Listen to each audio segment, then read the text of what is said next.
Dear students, I am Satnam from Shri Guru Tegh Bahadur Senior Secondary School, Ding Road, Sirsa. Students, आप लोगों का जो हिंदी का syllabus है वो जितना हम लोगों ने किया है वो सारा आप लोगों के टेस्ट में आएगा। ठीक है, अब ये जो सिलेबस है वो देखिए। अब उसमें सिलेबस देखिए, जो गद्य खंड है उसमें प्रेमचंद जी द्वारा रचित दो बैलों की कथा है। नेक्स्ट लहासा की ओर, सामने सपनों की याद। ठीक है, और पोइट्री में क्या है, कबीर जी की हैं, रसखान है, वाक है, और माखनलाल चतुर्वेदी जी द्वारा रचित हमारी कैदी और कोकिला कविता है। अब देखिए, जो कैदी और कोकिला है उसमें क्या है,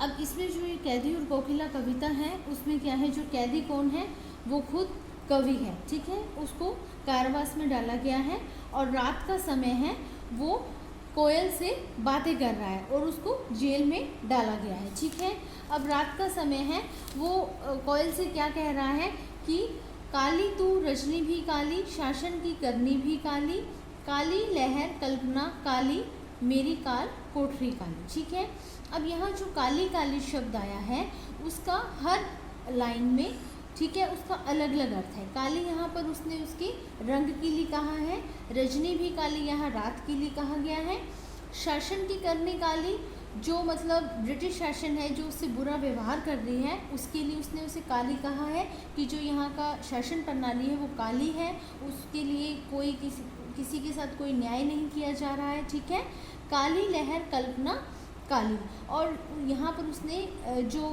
कवि अपने मन में कल्पनाएं कर रहा है, कल्पनाएं बना रहा है, वो उसने उसके लिए कल्पना को काली कहा है। ठीक है, क्योंकि उसे अपने घर की याद आती है और जितना भी उसके साथ सारे जो वहाँ के लोग हैं, सिपाही हैं, वो उसके साथ बुरा व्यवहार कर रहे हैं, इसलिए उसने यहाँ काली शब्द का प्रयोग किया है।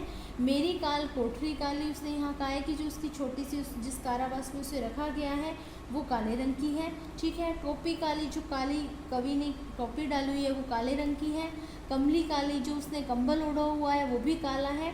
ठीक है, तो यहाँ पर जितने भी काले काले शब्द आए हैं, बार बार जो काली शब्द आया है उसका हमेशा अलग अलग अर्थ लिया गया है। ओके स्टूडेंट्स, तो आप लोगों को जितना भी पद्य और गद्य खंड का सिलेबस है वो आप लोगों ने सारा करना है, अच्छे से रिवाइज करना है।